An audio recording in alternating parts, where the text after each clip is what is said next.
매일 성경 묵상 나눔입니다. 5월 2일 월요일입니다. 룻기를 묵상합니다. 오늘의 본문을 읽습니다. 나오미가 또 이르되 보라 내 동서는 그의 백성과 그의 신들에게로 돌아가나니 너도 내 동서를 따라 돌아가라 하니 룻이 이르되 내게 어머니를 떠나며 어머니를 따르지 말고 돌아가라 강권하지 마옵소서. 어머니가 가시는 곳에 나도 가고 어머니께서 머무시는 곳에서 나도 머물겠나이다. 어머니의 백성이 나의 백성이 되고 어머니의 하나님이 나의 하나님이 되시리니 어머니께서 죽으시는 곳에서 나도 죽어 거기 묻힐 것이라. 만일 내가 죽는 일 외에 어머니를 떠나면 여호와께서 내게 벌을 내리시고 더 내리시기를 원하나이다 하는지라. 나오미가 룻이 자기와 함께 가기로 굳게 결심함을 보고 그에게 말하기를 그치니라. 이에 그 두 사람이 베들레헴까지 갔더라. 베들레헴에 이를 때에 온 성읍이 그들로 말미암아 떠들며 이르기를 이가 나오미냐 하는지라. 나오미가 그들에게 이르되 나를 나오미라 부르지 말고 나를 마라라 부르라. 이는 전능자가 나를 심히 괴롭게 하셨음이니라. 내가 풍족하게 나갔더니 여호와께서 내게 비어 돌아오게 하셨느니라. 여호와께서 나를 징벌하셨고 전능자가 나를 괴롭게 하셨거늘 너희가 어찌 나를 나오미라 부르느냐 하니라.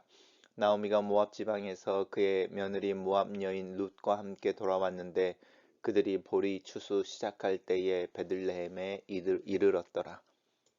오늘의 본문은 두 개의 단락으로 나눠져 있습니다. 첫 번째 단락입니다. 나오미에게 두 며느리가 있었는데 그 며느리 중에 한 명은 이제 돌아가는 것이죠. 친정으로 돌아가고 두 번째 며느리인 룻은 나오미와 함께 나오미의 고향인 베들레헴으로 돌아가는 것에 대한 이야기를 하고 있습니다. 나오미가 그 며느리에게 이야기하기를 네 동서는 그의 백성과 그의 신들에게로 돌아갔다. 너도 동서를 따라 돌아가라 라고 말할 때 룻이 나는 어머니를 떠나며 어머니를 따르지 말고 돌아가라 강권하지 마십시오.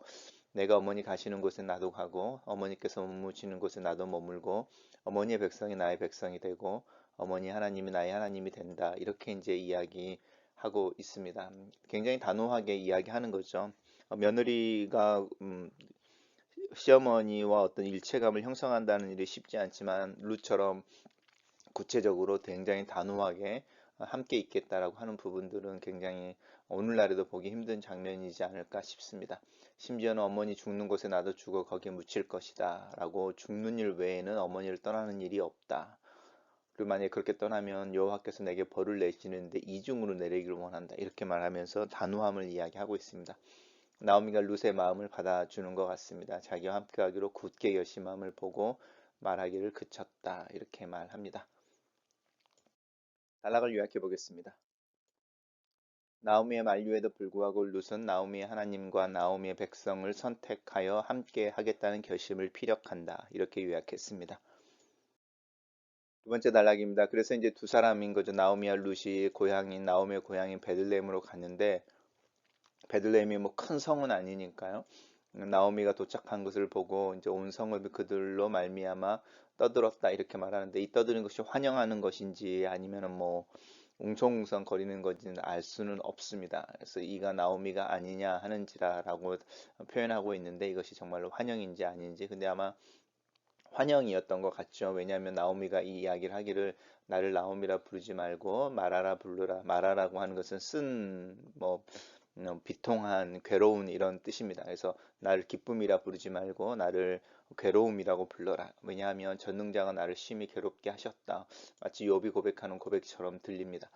내가 풍족하게 나갔더니 여호와께서 나를 내게 비어 돌아오게 하셨다라고 하는 것은 물질의 문제를 이야기하는 것이 아니죠. 떠날 때는 남편이 있었고 두 아들이 있었죠. 근데 돌아올 때는 사실은 그 남편도 없고 두 아들도 없는 상태니까 이제 그런 의미에서 비어 돌아왔다라고 하는 부분이고 여호와께서 나를 징벌하셨고 전능자가 나를 괴롭혔다라고 말하는 부분 또 다시 반복되어지면서 이제 강조하고 있는 부분인데 이 고백이 단순히 자기의 형편에 대해서 담담하게 고백하는 고백인지 하나님에 대한 원망이 섞인 것인지 아니면 정말로 자신의 삶 속에서 일어났던 그 많은 일이 여호와의 징계라고 이 룻기가 말하고 있는지는 사실은 클리어하지 않습니다. 다만 나오미는 자기의 형편에 대해서 담담하게 이야기하면서 내 삶이 참 힘들었고 어려웠고 그리고 원인의 그 배후의 뒤에 있는 하나님의 섭리라고 하는 부분들을 그냥 담담하게 인정하는 것 같습니다. 그리고 이제 오늘 본문에서 나오미가 모압 지방이었더니라고 이제 이방 이야기를 하고 있죠. 모압 여인 룻과 함께 돌아왔다라고 여기서 끝나는 것이 아니고 그럴 때에 보리추수를 시작할 때에 베들레헴에 이르렀다라고 말하면서 이 보리추수를 시작한다고 하는 부분이 룻기 맨 처음에 기근이 그 땅에 기근이 들었다라는 것과 다른 형편을 이야기하고 있죠. 그래서 마치 복선을 까는 것처럼 오늘의 이야기가 끝나고 있습니다. 단락을 요약해 보겠습니다. 나오미와 룻은 베들레헴에 도착했을 때 보리추수가 시작될 때였다. 이렇게 요약했습니다. 첫 번째 묵상 나눔입니다. 나오미의 만류에도 불구하고 나오미와 함께 베들레헴으로 가겠다는 룻의 굳은 결심 앞에 선다. 누군가를 향해 이렇게 표현하는 헌신과 동반의 약속을 할 수 있을까? 모압 출신이라는 이방 여인의 신분을 가지고 자신을 돌봐주거나 기댈 사람이 하나 없는 상황에서 나오미를 따라 낯선 베들레헴에서 이방인이자 과부라는 사회적으로 낮은 무시를 받을 삶을 각오하는 룻의 마음이 의리를 외치는 어떤 남자들의 목소리보다 더 굳고 단단하게 느껴진다. 손익을 계산하지 않고 힘든 길을 함께 갈 수 있는 관계가 가족 안에서도 보기 어려운 요즘에 나는 누군가는 나에게 룻처럼 옆에 서기를 약속할 수 있을까? 두 번째 묵상 나눔입니다. 하나님께서 자신을 괴롭게 하셨고 비어 돌아오게 하셨다라고 자신을 낮추는 나오미의 모습을 본다. 며느리 모압 여인 룻과 함께 고향으로 돌아온 빈손의 나오미의 심정은 어떠했을까? 하나님에 대한 원망이었을까? 자기 자신에 대한 자조였을까? 자신을 말아 괴로움으로 이름을 바꿔 불러달라는 나오미의 마음에 대해 생각해 본다. 나오미와 룻이 베들레헴에 도착했을 때 보리추수가 시작할 때였다는 마지막 문장이 어떤 희망의 복선처럼 느껴진다. 고단했던 이민의 시간이 지나고 빈손 가득 채울 수 있는 추수의 때가 나오미와 룻에게도 주어질까? 하나님은 그들을 위로하고 기쁨으로 회복시키실까? 글로 쓰는 기도입니다. 인생이 어둡고 힘들 때 나는 여전히 하나님을 소망하고 신뢰할 수 있을까요? 하나님께서 나를 심히 괴롭게 하시고 나를 빈손으로 만드셨다고 고백하면서도 하나님을 원망하지 않을 수 있을까요? 오랜 어려움 속에서 지치지 않고 하나님을 붙잡을 수 있을까요?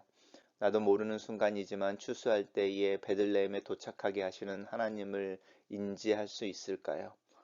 룻처럼 누군가에게 그 옆에서 어려운 시기를 함께 겪겠다고 약속하고 그 약속을 손익을 계산하지 않고 수행할 수 있을까요?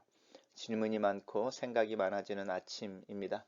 하나님을 신뢰하기를 원하고 누군가 함께 꾸준하게 걷는 신앙, 믿음의 삶을 위해 예수님의 이름으로 기도합니다. 아멘.